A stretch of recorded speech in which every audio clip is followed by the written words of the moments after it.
So the first game of the 2024 MLB season is in a few days, and we have players getting hosed in free agency, not getting paid what they're worth. And we also have guys like Blake Snell, Jordan Montgomery, JD Martinez. They haven't signed yet. What is going on? By the way, speaking of Blake Snell, a new dark horse team has emerged and put their name in the mix for Snell, and it's not anyone you were expecting. Trevor Bauer also chimed in on some free agency talk, and also we're going to talk about Livy Dune's boyfriend versus Matt Holliday's son as they kickstarted spring breakout. What did I just say? Now, guys, before we get into the recap, a reminder, use code Fuzzy on SeatGeek to save 20 bucks off all of your tickets. And also, if you're into daily fantasy sports, use code Fuzzy on Underdog Fantasy. They'll match your first $100 deposit match. And also, they have new user specials like Jason Tatum. He only has to get 1 point. So before we talk about injury updates as well as free agency updates, I want you guys to take a look at the clip playing right now. This is the ABS system, the automatic ball strike challenge system. Do you guys want to see this in the big league? Sometimes it's pretty quick. Sometimes it's fairly slow. Do you want to see an automatic strike zone? Because they're using it in spring breakout, and we'll talk about spring breakout later in the video, but what do you make of the ABS system? Do you like it or no? Do you want to see Angel Hernandez throw out Lance Lynn in spring training? Yankees fans can breathe a little bit earlier today knowing that Garrett Cole does not have a tear in that UCL. Now, he is going to have to pretty much go through spring training all over again. He's going to be missing anywhere from 10 to 12 weeks. So again, that is not surgery, and that is great news if you're a Yankees fan, because everyone was thinking in the extremes whether or not he was going to be missing 2024 or beyond, because if he had Tommy John, he's probably missing 2025 as well. Great news, Garrett Cole, he does not have a tear. He should be ready by at least May. Another pitcher that's going to be missing some time, one of the best pitchers in baseball, if we're talking about relief pitchers,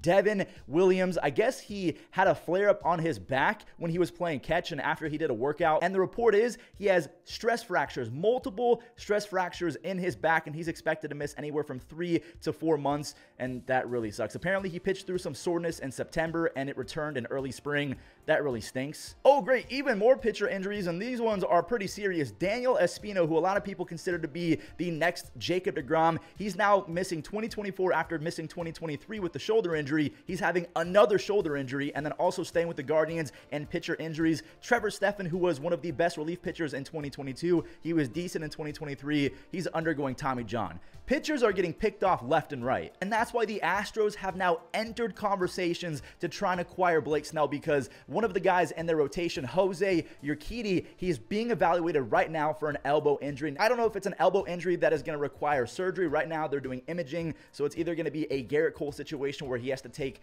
2 or 3 months off, or it's going to be like Trevor Stephan, who we just talked about, and he's going to need full-blown Tommy John. I'm hoping it's not the case. I'm hoping that he just has to take some time off, get some injections, and he'll be okay. So now we have to ask the question, are kids going to stray away from pitching, kind of like how kids are straying away from wanting to be a running back? Because what does the NFL do? They churn out star running backs every single year. They beat you up. They give you a 3 or 4 year contract worth $20 million, and then they thank you for your services, and then you're out the door. And it almost seems like that's what's happening with pitchers. I'm not saying that MLB is doing it intentionally, but with the spin rate increase, the grip changes, the fact that everyone's trying to throw a sweeper and a changeup, that's also putting extra tension on the elbow and the forearm. There's more inflammation in baseball than I've ever seen before. There's so many injuries. Are pitchers about to turn into the running backs of MLB, where you just churn them out? You don't really expect them to go 10 to 15 years consistently. You just want a 2 or 3 year prime, and then you're going to move on. And also let me know in the comments, do you think that the Astros are a suitable place for Blake Snell? I mean, again, Justin Verlander, Jose Urquidy, they're both dealing with injuries right now. As a depth piece, this would be awesome for the Astros, but in terms of what Blake Snell wants, I don't know if they're going to meet him at his price. Maybe they'll compromise, because if Blake Snell does go to Houston, he will be competing for a championship. It's just, is that a priority in Blake Snell's life? We're not sure. So Domingo Germán just signed with the Pittsburgh Pirates for a $1.5 million deal, and Trevor Bauer chimed in just simply tweeting LOL, and I don't know if you can really compare the two. It is kind of apples to oranges in terms of what exactly played out, but Trevor's basically saying, how come he can get a job, but I'm still blacklisted by MLB? It seems like there's collusion between the owners to not hire me. What do you guys make of the Trevor Bauer saga? I'm curious to see what you guys have to say in the comments down below. But not only did the Pirates pick up Domingo Germán as a depth piece, they picked up Michael A. Taylor as well, who signed for $4 million. We'll talk about some other free agents in a second, because Isaiah Kiner-Falefa, who signed in December, he's making more than some of these guys combined. We know that Michael A. Taylor is fantastic on the bases. He is a generational defender as well. He has a rocket for an arm. He's going to provide some pop. He had 21 home runs and a 94 OPS plus because he does not take walks and he strikes out every other at bat. But in terms of value, $4 million for Michael A. Taylor. And this is the other guy I was talking about, Adam Duvall, who had 21 home runs and a 119 OPS plus last year for the Red Sox, just signed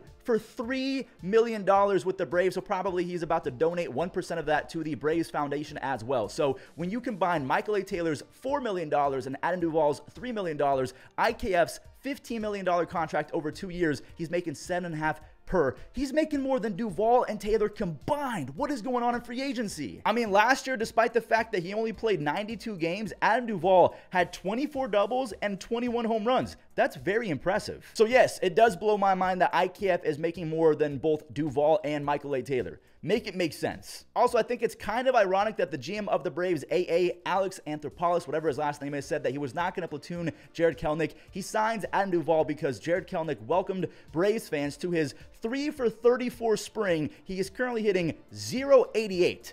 I think that's why they signed Adam Duvall, because Kelenic looks completely lost right now. Another example of what is going on with free agency. So JD Davis out of nowhere was released by the Giants, and because he was released 15 days before opening day, they only had to pay him $1.1 million in termination pay or something like that. So when you combine the fact that JD Martinez was given $1.1 million in termination pay by the Giants and the fact that he just signed for $2.5 million with the A's, JD Davis is only getting $3.5 million. I say only, that's a lot to people like you and me, but for a guy like JD Davis, that's not a lot. JD Davis had 18 home runs and a 103 OPS plus last year for the Giants. And if we take a look at what he's done in spring, take it with a grain of salt, even though I just used that against Jared Kelenic. In spring, JD Davis was hitting 400 with 2 home runs and 6 RBIs and 15 at-bats. I know it's 15 at-bats. It's nothing. It's Fugazi. It doesn't exist. It's spring training. But still, JD Davis is a more than serviceable baseball player. The fact that he's getting $4 million less than Isaiah Kiner-Falefa,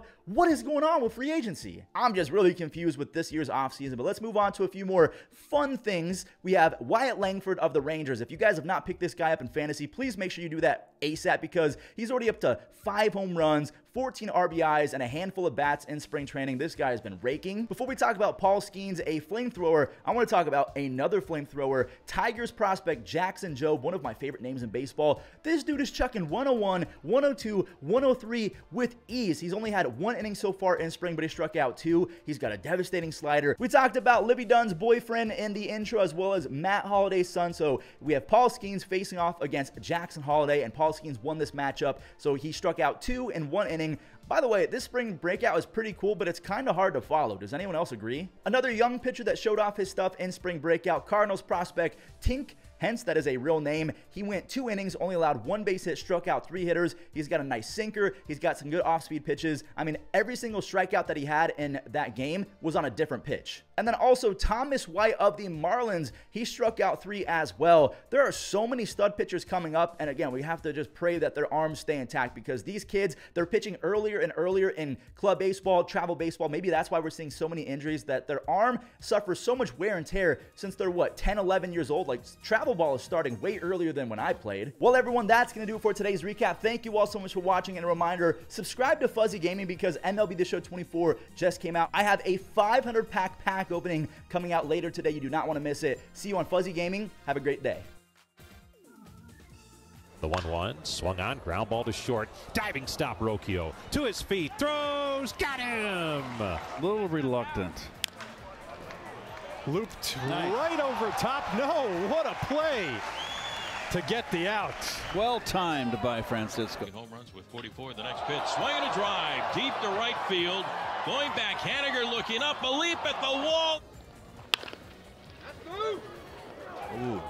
Tight way. Can he get the pick? He does.